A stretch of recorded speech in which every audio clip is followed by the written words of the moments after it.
My name is Katie Toomey. I am the Executive Director of the Greater Oswego-Fulton Chamber of Commerce. And I'm also a member of the Business and Economic Development team at Center State CEO. Welcome to our CFA Funding Forum, Understanding the New York State Grant Program. Today we have Dan Kolinski, the Deputy Director at Empire State Development for Central New York. He's here for an overview of the state's funding opportunities that are available this year through the CFA competition. He will also provide changes to the Empire State Development Grant Program, which will make the funds more accessible to regional projects. And you'll also learn about new programs in the Business Pandemic Recovery Initiative. We're also going to be answering questions throughout, and I'm going to now hand it over to Dan, who is certainly not a stranger to our organization. Thanks for being here today, Dan. Thanks, Katie. And it's see so many familiar faces. Hopefully the next time we do one of these, we can be doing them in person. I think as a lot of people have Zoom fatigue, and I'm very much looking forward to getting out into the community again and holding meetings. So certainly if I haven't met you yet and you want to, talk further after this is over, I love to set up meetings. I'm getting out of the community again and talking to the businesses about their projects. I love to kind of see the projects as they're happening and get a sense for, what your vision is for your business. So please reach out to me. Would love to make that connection and continue to kind of build this network that we've created throughout the region. So as Katie said, my name is Dan Kolinski. I am the Deputy Director at Empire State Development. And for those of you who are not familiar with Empire State Development, we are the Chief Economic Development arm of New York State. The state's broken up into 10 economic development regions, Central New York being one of those regions that I represent, which consists of Onondaga County and the four contiguous, Cayuga, Oswego, Madison, and Cortland. Just a real quick overview of what we're going to discuss today. So I'm going to go into just a little bit of detail about economic development and the regional councils. I'm sure many of you are familiar with the regional councils by now, so I won't spend too much time on that, but just kind of a quick overview of what the councils have been doing, who our members are, so you have a sense of kind of who are those on that are representing our region and are helping to kind of push forward our priorities and our strategic initiatives, which many of you are a part of already. Then I'll kind of go into some detail on the Consolidated Funding Application. Again, I know many of you have applied through it before, but for those of you who haven't, we'll give a quick overview of how it works, what kind of funding you can access through it. And then I'll specifically talk about Empire State Development and the funds that we have. What's key about the Consolidated Funding Application is it actually allows you to access funding from 11 different agencies, but I'm going to specifically go into detail on Empire State Development's monies, including their grants and their tax credits. And then there's a couple of new funding sources, as Katie alluded to, in this year's CFA that have come through the American Rescue Act. So we'll be talking about some of those things that are coming down the pipeline. Some are available now, some will be available in the near future. So we'll discuss those as well. So economic development and the regional council. For those of you who aren't aware, back in 2011, Governor Cuomo brought back the regional councils, regional economic development councils. And what this was supposed to do was to create more of a bottom-up approach to economic development instead of elected officials in Albany trying to make decisions in kind of a one-size-fits-all manner for New York State. As we know, the needs of Syracuse, the needs of Auburn, the needs of Oswego are a lot different than the needs of, say, Buffalo or New York City. And as a result, they created these economic development councils, which were made up of not-for-profits, business leaders, elected leaders, educational institutions, really bringing together a broad swath of our economy and the people who make up our region to start creating strategic initiatives and strategic plans to help drive our economy forward. Since 2011, almost $6.9 billion has been awarded and committed through this process. That's supported over 8,300 projects statewide. This has led to the commitments of 240,000 jobs that are either created or retained. On top of that, as many of you are aware, $400 million have been awarded to 40 downtown revitalization initiative communities. As you know, in our region, those communities, Oswego was year one winner, Auburn was year two. Cortland was year two, Auburn was year three, and most recently, the Lieutenant Governor was just up in Fulton to announce the winning projects for Fulton's Downtown Revitalization Initiative. So we're going to be seeing some cool stuff coming off the ground in the next year or so in Fulton. So very exciting stuff. We have every anticipation of there being a round 5 for the DRI this year. We don't have the details for that yet. So be on the lookout, because obviously this is a really exciting initiative that allows us to inject a lot of new life and new growth into our downtown communities. So just quick, these are who our regional council members are. Deborah Stanley, the president of SUNY Oswego, and Randy Wolkin, the president of MACNY, are the co-chairs for the Central New York region. And then these are obviously the members, including Center State's very own Rob Simpson. They all do a great job and dedicate a lot of hours, for free. It's time that they take away from their families, from the work that they do outside of their day-to-day jobs. So really, it's an honor to be able to work with individuals like this who care deeply about their community and just want to see it, move forward and be the best that it can be. So just a quick overview. These are the regions, as I discussed. Central New York, as you can see right there in red. And I'm always proud to say this, but as has been for the past few years, we are leading all regions in terms of awarded funding. And a lot of it has to do with individuals like yourselves joining meetings like this, getting a sense of, how do I apply for funding, ensuring that we have good projects coming forward, us getting out into the community and talking to you. So I'm hoping that once again, we'll continue this trend. And after the 2021 awards are done, we will be one of the leading regions again.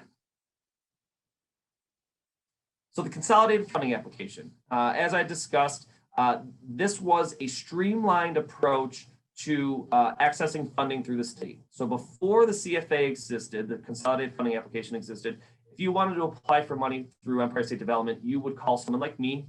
I would send you an application, you'd fill it out, and then we would review it. But let's say you also wanted money from the Department of Environmental Conservation or Department of Labor. You would then also reach out to someone like me in their offices, and they would send you an application. And about a third to a half of the information that was going into that application was exactly the same. Information about your company, information about your project. As a result, the governor started the CFA as a way to streamline this approach that you're filling out one application. This allows you to access over $750 million, over 30 agencies, 30 different programs, over 11 agencies. So it's supposed to make it a lot easier for you to be able to see what funding is available, how you can access it, and then actually applying for it without having to fill out tons and tons of different applications. Because as we know, you all are extremely busy people. You're running businesses. You're trying to plan expansions. You're trying to hire people. So the last thing we want is for you to be spending hours and hours just trying to fill out applications to access grants that are going to help you do those things. So that's why the CFA exists, and we think it's been a pretty effective approach over the last now 11 years to helping people access the state funding that they need. So real quick, this just shows you some of the websites that you're going to be needing. The one on the left, at apps.cio.ny.gov. That is where you can find the CFA application itself. Once you get to this home screen, if you have not logged in before, you're going to go to that lower button that says register. You're going to create an account for yourself. And this is going to be helpful because if you apply for, if you apply over multiple years, your information will be saved and you won't have to go through this every time. If you have already submitted a CFA in the past, then you can go right to log in. You can use the credentials that you created before, and you should be able to jump right into a new application. What's nice too is, let's say, for example, last year you submitted a CFA for a project, but didn't receive funding. Maybe you needed a little more time to develop the project. You can actually clone an application, which will allow you to basically take the exact application from before, clone it for this year, so you wouldn't have to go through writing out all those answers again. The screen on the right, which is found at the regionalcouncils.ny.gov website. This is just some tools and some webinars that'll help you in case you're having issues with the CFA. It is a bit of a long application, so I recommend, if you're having some issues, go to the manual, and you can see that at the top, CFA overview, see the manual. That's going to take you on a screen-by-screen walkthrough of how you go through the application. So really, really helpful tools. So if you have any questions, I recommend checking that out first. Again, if you're still having troubles after that, feel free to reach out to me in our office. We're happy to help. And there's also a webinar in the bottom right that'll take you through a walkthrough of an application as well. And then on the bottom left, you'll see it's called Available Resources. This is an extremely important document because what it's going to do is it's going to tell you exactly what programs exist in this year's application. What is that $750 million made up of? And this is important because there might be some programs that you weren't even aware of that you might be eligible for and might be helpful. So this, for example, gives you this is the opening page, page 5.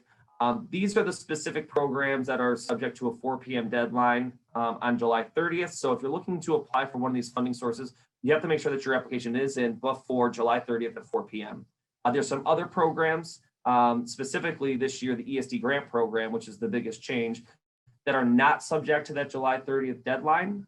So we'll go into a little more detail on that, but please check out the available CFA resources. There are tons of different programs in there that can help from a ton of different perspectives and a ton of different businesses. So making sure that you know what's out there is really important to ensuring that you're getting all the resources that you need and that you are eligible for. So the CFA timeline, as I discussed, the CFA opened up May 10th for all programs.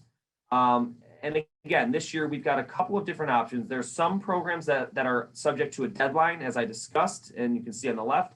And then there's some programs that are in open enrollment programs. Specifically, those are the ESD Grant Program and the Excelsior program. Those are the big ones that individuals, businesses like yourselves are going to be probably applying for. So for those deadline programs, you have to make sure that your CFA application is in by July 30th, 2021. It closes at 4 p.m. There are no late submissions at all. If it's in at 4:01, it is not going to be able to get in. The system literally shuts down and you can't access it anymore for those deadline applications. So please make sure that you're getting those in early. Please don't wait till the 30th to do this.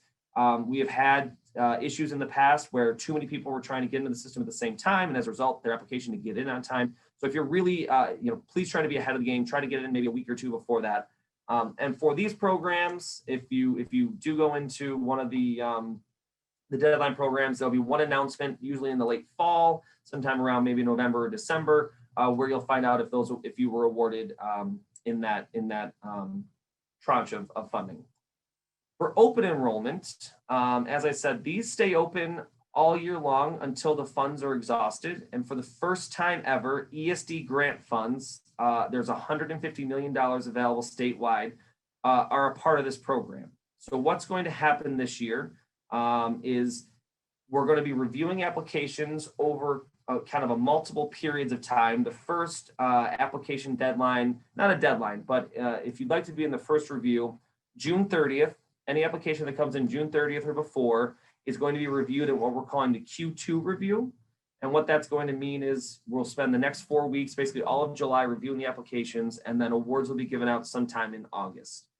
Key this year, though, and I'm trying to make very clear to individuals, is they're looking for shovel-ready projects. So this is, if your project is going to probably be ready within the next 3 to 6 months to basically put shovels in the ground, you should apply for this kind of first review. Now, we're also planning to do an additional review for the July applications.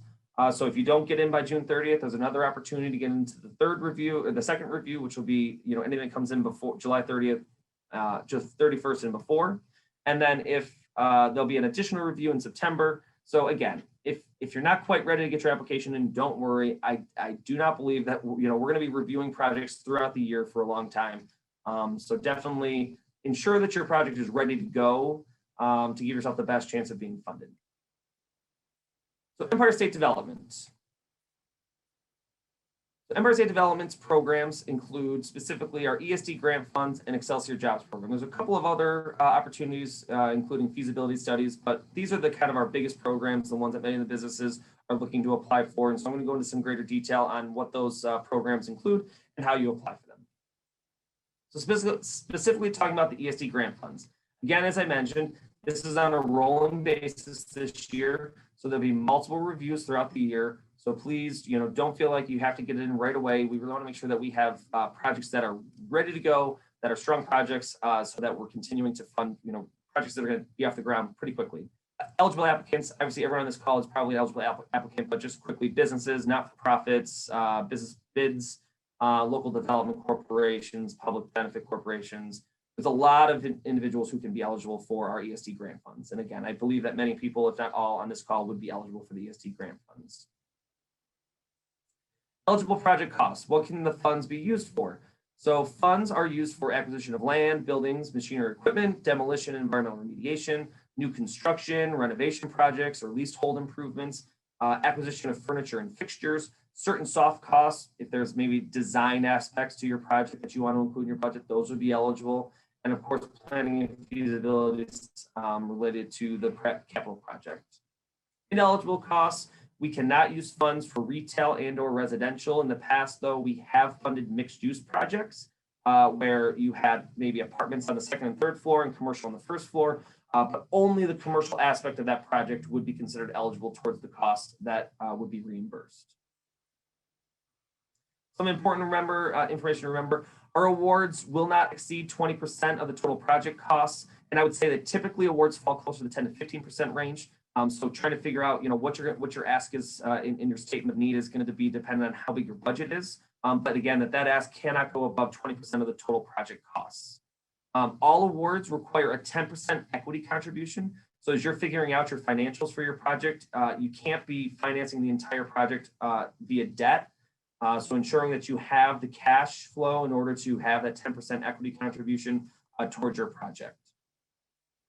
Budgets can only include costs that are specific for this project. And so, for example, a lot of times maybe a project will have 2 or 3 phases, but right now we're only discussing phase 1. You got to make sure that it's only the costs that are associated with phase 1 and not necessarily phase 2 and 3, or a phase that took place prior to you applying. All of our projects, the budget should not and cannot include any costs that have already been incurred before you've been awarded. That's very key. So if you have already done some planning studies, those wouldn't be able to be included. If you have already bought the property before you were awarded, those costs couldn't be included in your overall budget. So really making sure that you're planning out your project to ensure that you're talking to us early enough so that you're not coming up against a crunch of having to spend some money before you're eligible to do so. And all of our funds are dispersed in arrears. That means that the project needs to be completed. Any jobs that you commit to need to be created and they need to be employed. And any costs or anything that's associated with the project has to be finished before you'll be reimbursed. We typically do a one lump sum reimbursement because it does take a bit of a process to receive those funds. There's an audit process. It takes some time to work with our project managers to collect all the necessary paperwork. So we typically do a one-time reimbursement in arrears. We can do a disbursement schedule and multiple disbursements if it's going to be a project that takes a very long time. If we're talking about really large capital expenditures, we can work with you on having a bit of a disbursement schedule. That all will come, once you've been awarded. You'll work with an individual like myself in our office who will work on your incentive proposal, and all those details will be worked out inside of the incentive proposal. At the end of the project, a public hearing will take place. Our office takes place of scheduling that, of making sure that all the proper notices go out. So you don't have to worry about that at all. You're welcome to show up to it, but typically they're by law, we're required to do it, but we don't typically see many people attend these. And really for the majority of projects, they're more of a formality than they are, and people actually coming to speak on behalf of the project. When you do award, when you send back your incentive proposal, a $250 application fee will come with that. And at the end, there'll be a 1% commitment fee based on the grant amount. And that's assessed to all grant projects. And most projects will be assigned MWBE goals based on the grant amount. Typically that falls into about the 30% range of your grant. So if you win a $100,000 grant, then $30,000 that will be required to use certified MWBE businesses within New York State. We have a database that can help you access companies that are able to help you, especially on construction projects and that stuff. So if you're having issues with that, please reach out to us. We have an MWBE office who can help you meet those goals if you're having issues. So I'm going to take a quick break because I know I've thrown a lot at you to see if there's any specific questions at this time regarding any of the programs that I've discussed so far. And I'll just stop my share screen real quick and just see if there's any specific questions or if I should keep moving. Thank you. I do have a question, Dan. My name is Anthony Kamega. I'm a HR manager at Young and Franklin Tactair. We're a manufacturer in Liverpool, right? Yep. What I was looking for is a training grant for current workforce. Is that something you're going to cover under this, or? Yeah, so we don't, ESD, our agency does not have any workforce training grants currently. However, we have other partners throughout the region, specifically Dave Goodness at the Workforce Development Institute.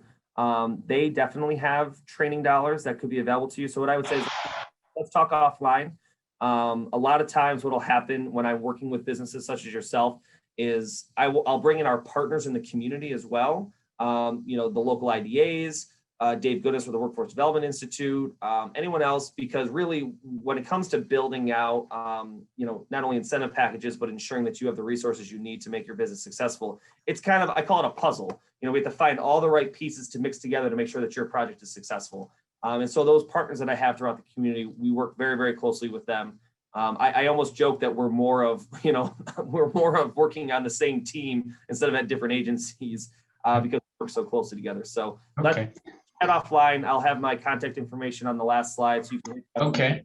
And again, I'll just, I've mentioned it multiple times, but the key obviously this year is the changes to the ESD grant program. The fact that it's not you apply once and you typically what you would do is you would apply in the summer and you wouldn't find out about your award until usually November or December, which meant your project really wasn't getting off the ground until the following January. The ability to have this on a rolling basis this year is going to allow businesses who need to find out about their funding more quickly. Again, that whole issue with you can't incur costs until you found out if you were awarded was a bit of a barrier to some businesses being able to apply for our funding. So now that you're knowing that you're going to probably find out, if you're in that first round of review, it's going to find out in August. If you're in that second round of review, you're going to probably find out in September. If you're in the third round of review, you probably find out in November, maybe late October. Knowing that you're able to find out about your funding sooner is, I'm hoping, going to allow better flexibility for these for your businesses and the ability to get these projects off the ground quicker. So the Excelsior Jobs Program, this is a tax credit program, but what's nice about this tax credit program is it is refundable. It's depending on, I know many of you probably worked with the old Excelsior or the Empire Zones. That wasn't quite as successful because a lot of the businesses who qualified for the Empire Zones were already paying no taxes, especially manufacturers throughout New York State. Many of them don't pay taxes on certain aspects of their business, and as a result, they weren't seeing the benefits of those Empire Zone tax credits. This program is refundable. So for some reason you end up not paying taxes, specifically say like a payroll tax, you will actually see a check come in the mail to you over a 10-year period. I'll get into more detail on that. So specifically, what is the program? As I said, it's a refundable tax credit available for economic development initiatives, and specifically projects that create or retain jobs, prevent, reduce, or eliminate unemployment or underemployment, and increase business activity in the community or the region. One note that I would say, a lot of these, there's many different tax credits within the entire program. And you'll always see that they say you can earn up to, say, 2% of qualified investments. And we always say up to because it is a discretionary program. So just because you qualify for potentially 2% of your total investments, you may not necessarily see an award that is the maximum.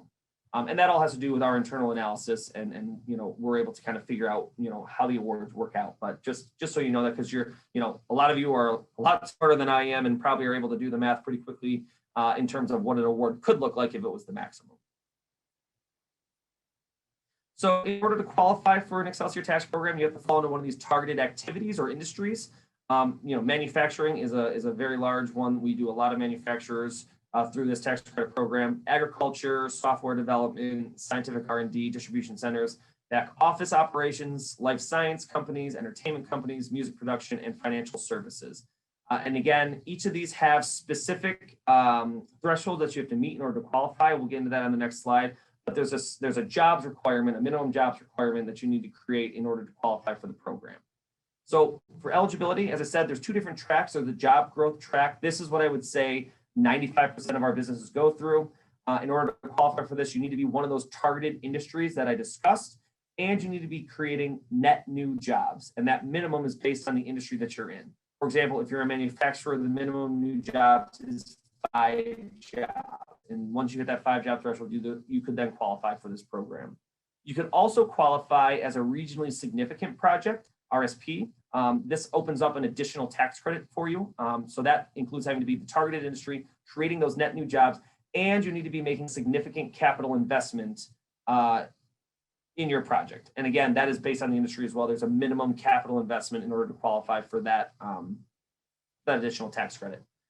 You could also qualify on the investment track side. So if you're an extremely large business and you're not going to be necessarily creating brand new jobs, but you're going to be retaining some, you need to retain at least 25 employees, at least 5 for manufacturing firms, and you need to be making a significant investment into your business. And what that means basically is that it needs to meet the cost benefit ratio of 10 to 1. So for every dollar you would receive in Excelsior tax credits, you need to be spending $10 in either new wages, capital investment, and benefits. So these are the 4 specific tax credits that are within the Excelsior Jobs program. The first one is the Excelsior Jobs tax credit. This is a credit of 6.85 up to 6.85% of the new wages that you create per job. We also have an Excelsior Research and Development tax credit. So if you are already in the federal research and development program, if you're receiving tax credits from the federal government through that program, then we will have a credit of 50% of the tax credit that you're earning from the federal government up to 3% of the total research and development expenditures you're making in New York State. The third one is the investment tax credit. And I would say that the jobs tax credit and the investment tax credit are the ones that are most used and most accessed by businesses. This is a up to 2% tax credit on qualified investments that you're making, machinery and equipment, furniture and fixtures, that type of stuff. And then the last one, this is the one that I talked about. If you're considered a regionally significant project, you can qualify for the real property tax credit. And this is a credit of 50% of property taxes starting at year 1, decreasing by 5% every year over a 10-year period. So here's a chart to show you what it takes to be eligible for those specific specific tax credits. I mentioned, as you can see, minimum job requirement just to be eligible for the program. Those minimum jobs will allow you to be eligible for the jobs tax credit, as I discussed. So as you can see, scientific R&D, software development, agriculture, manufacturing, music production, and life sciences. That's all a minimum of 5 jobs. Back office operations is 25, distribution is 50, and entertainment is 100. To also qualify as a regionally significant project, again, that would allow you to access that additional property tax credit. For example, let's just talk about manufacturing, and that's actually an incorrect slide. It is 5 minimum jobs and a minimum of $1 million investment into your business. And I will make these slides available. I will send them to Lisa after this and Katie once this is done, so that you all will have them to review at a later time. And then as we talked, for the investment track, in order to be qualified, you have to have a cost benefit ratio of 10 to 1. Just like we talked about with the grant program, the effective date, this just means that you cannot be incurring any costs, creating jobs before you've been awarded your incentive from New York State. So any net new job that's created before you've been awarded would not qualify towards that number that you said that you committed to creating. And typically my associate Ryan Smith would join from our MWBE office. Unfortunately, he is not able to join us right now. So I'm just going to move quickly ahead. These are some of the tools that they have on their website. And as you can see to the right, www.nyscr.ny.gov. This will allow you to access some of those businesses that I was discussing earlier to help you meet your MWBE goals. So if you are an MWBE business, there's a place where you can bid on contracts and people can put their projects up on the website. If you are a business that needs to hire an MWBE, you can advertise your project on this website, or you can see the registry down below on the left of all the certified businesses in the area and ones that will qualify to help you meet those goals. This is another one, ny.contracts.com. And again, if you go to the certified firms, you can search the directory for all the certified firms that are in New York State. And if you need assistance specifically with the MWBE and your goals, you can either email mwbebusinessdev@esd.ny.gov or my colleague Ryan Smith, who works in our office here in Syracuse, ryan.smith@esd.ny.gov, and that is his contact number as well. I'll leave that up for a second just so people can take that down. And again, you'll have these slides, so you'll have all the information after this. So some new funding programs. There's some exciting opportunities, especially for some of our small businesses that were hit pretty hard by the pandemic. So real quick, just a quick overview. I'm going to discuss a small business recovery grant program, the Arts and Cultural Organizations Recovery Program, the Restaurant Resiliency and Return to Work Program, the Biodefense Commercialization Fund, and Child Care Tax Credits. And I understand that many of these probably won't qualify, be ones that you'd be interested in, but I think it's important that we're all aware of what's out there because we are so interconnected in the work that we do. And we talk to so many different people that you might have a friend that works at a theater, and you might say, "Hey, I was just on this call, and there's this arts program that I think you might be eligible for. You should check it out." So the key is that we're all aware of what's out there, so that we can help each other access funding that we desperately need. So the Small Business Recovery Grant Program, this is an $800 million flexible grant funding program, and this will go to impacted small businesses. What's nice is it's going to have a retrospective focus, so it'll cover COVID-related losses starting March 1st of last year and running through April 1st of this year. So that's really important because obviously there were still businesses that were being hurt by the pandemic, even through this very spring, before things were really starting to open up as we're seeing now. It's flexible funding. It can be used to cover rent, payroll, supplies, PPE. There's really a lot of uses that can be used for this. It can also assist micro businesses, which are businesses that are 10 or less individuals. So it's key because we're really trying to target those smaller businesses that were hurt hardest by the COVID pandemic. Grants, services, and expenses to viable New York State small businesses, including micro businesses and for-profit arts and cultural organizations. That's who's eligible and what can be used for. Businesses must demonstrate COVID-related losses and be unable to obtain sufficient federal funding. So we have to make sure that there's federal dollars available to you that you could access before accessing this $800 million grant program. And funds will be used to help maximize small business access to the federal funding by providing technical assistance. So when you reach out and you apply, you'll work with an individual who will be able to provide technical assistance on what's available at the federal level, to ensuring that you're maximizing your ability to earn those federal dollars. The Arts and Cultural Organizations Recovery Program, this is $148 million to support the arts. There's $8 million in an Empire State Musical and Theatrical Production Tax Credit. This extends and enhances the musical and theatrical production credit for 4 years. To allow us to support musical and theatrical companies that occur in the state, but outside of New York City, which is key because obviously a funding source of this small, New York City could eat that up, in a day. The budget extends this credit for 4 years through 2025 and increases it by from $4 million to $8 million. In the second program, the Arts and Cultural Organization Recovery Grant, that's $40 million. Grants through the New York State Council of the Arts will go to eligible arts and cultural nonprofit organizations to assist in the recovery of the COVID-19 pandemic. The Restaurant Resiliency and Return to Work Program, this is $60 million in targeted assistance to restaurants. The Restaurant Return to Work Tax Credit is a $35 million program.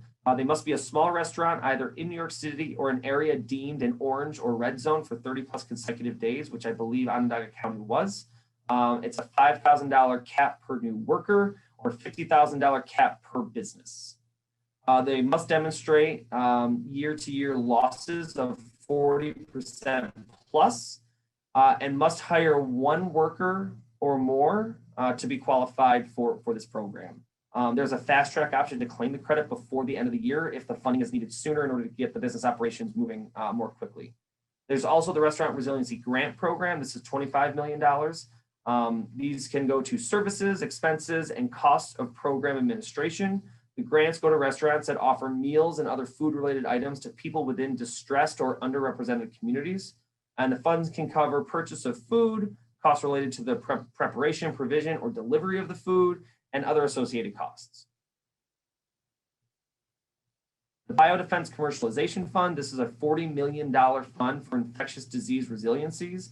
As we know, and as the governor said multiple times, this is not, we need to be prepared for the next pandemic and not assume that this won't happen again, because as our world becomes ever more interconnected, the I think that we're going to see more of these types of scenarios, not less. So ensuring that we are prepared for the next one. There's a $40 million fund. These are grants that will go to innovative companies and startups that are looking to commercialize solutions to infectious diseases and other public health threats. New York State is partnering with Columbia University and Mount Sinai Health System to help administer this and to help work with these companies to get them the resources they need to get off the ground. And awarded companies will be supported throughout their growth with the help of the connections to the academic partners like Columbia University and with business growth support. And lastly, childcare tax credits. As many of us know, being able to find workers right now is extremely difficult. One of those barriers is the ability to have affordable childcare. Many people are realizing that as they've been home this past year that it's easier to just stay home with their young children than it is to send them to daycare because they either can't afford it or it's not accessible, it's not nearby. So 2 programs, one, the Excelsior Childcare Tax Credit. This is up to 5% of investment tax credit. It was traditionally 2%, so this was raised to 5% for businesses who are in the Excelsior program and are providing childcare. So 5% for businesses that are providing childcare on site, and up to 6% of ongoing net childcare expenditures provided by the company. So this could be that instead of providing childcare on site, you choose to pay a cost of your employees' childcare so that they can send them to a childcare facility. You could receive a tax credit of up to 6% for those costs. The employer-provided childcare tax credit. This is enhanced by doubling the current credit percentages to 50% of qualified childcare expenditures and 20% of qualified childcare resource and referral expenditures, and increasing the taxpayer cap from $150,000 to $500,000. So what I typically like to do, because the application through the CFA is pretty long, is I like to provide individuals what I call the potential project application. And what this is this is just a quick 2-pager that gives me a quick introduction to who you are, what your business is, what your project might be. And this will allow us to start a dialogue about, is your project ready? It's a great way for me to be introduced to who you are. Usually what I do is I like to meet in person to discuss it. So I will make this available again to Lisa and Kate so that they can share it with you all. Feel free to fill it out and send it back to me as a way to introduce yourself, introduce your project, and we can talk further about what funding sources you might be eligible for and when what kind of a timeline we should be looking at to ensure that you get your application in at the right moment. And with that, I'm happy to take questions. This is my my phone number, my direct line, and my email address. Please feel free to reach out, make an introduction. I love to meet the businesses in the area. I love to come see your sites. So feel free to reach out to me at any time. I really enjoy doing this work, especially as we kind of continue to climb out of this pandemic. I'm really looking forward to getting back to doing the economic development work that we all, so desperately need. And it's cool because I think this region was really primed for an explosion of growth before the pandemic. And I see no reason why that isn't still true post-pandemic. So I'm hoping that as we move forward, we can continue to partner together. With that, I will open it up for questions.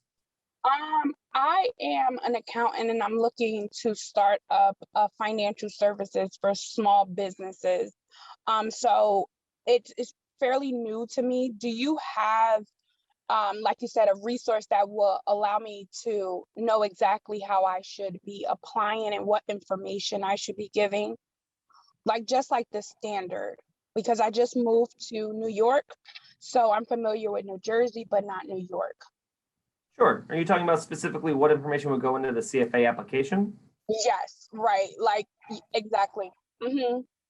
So as I mentioned earlier, if you go to regionalcouncils.ny.gov, there is a resource guide on there and a manual that will walk you step by step through the application, and it'll show you all the questions that they're going to ask so that you're prepared to know what questions need to be answered. But again, if that's not quite enough, I'm happy to talk to you more about it as well. As you can see, Dan is very accessible between the direct line and his email address, and the fact that Lisa and I will be sending it to everybody here as well. So while we don't want you to be shy, we can also share that he will be available to you. Hi, I have another question. This is Jovette. Sure. these type of, I think this was very informative. I've spent hours online trying to find just this information. Do you provide these webinars and these classes like, you know, frequently? Because a lot of businesses just don't know where to start. And these type of calls are really helpful. So does this happen, you know, frequent? Yeah, so I host them. As I said, I represent a 5-county region. So typically I like to get all of the chambers of commerce involved, and I usually hold at least one. But certainly if Lisa and Katie hear from a number of people who maybe weren't able to attend this one and think it would be helpful for me to host another one, I am very happy to do so. This was also recorded, so they're going to be able to share it with individuals who weren't able to attend this call. But if there's a small group of people that want to get together, it doesn't need to be a group of 50. I'm happy to do it for 5 people if there's a small group that wants to get together to learn more. So again, if there is a need, I am willing to host any numbers of these, and I try to be as accessible as possible. And again, people can reach out to me one-on-one. If you know individuals that could use, that want to discuss their projects further, please have them reach out to me. But again, if Lisa hear from a large number of people that would be worth holding another one of these, I'm happy to do so. Well, Dan, I'm going to hand it back over to you. I want to thank you on behalf of Center State CEO, our membership, and the business community. I don't know if you have any final thoughts or final words, but thank you for your time today. No, thank you, everyone. Please reach out. Like I said, I'd like to be accessible, and I really want to get out and meet you all and see your projects, and I'm hoping we've got some exciting ones for this year. Wonderful. Well, thank you. Okay, thanks, everyone. Thanks, everyone. Thank you.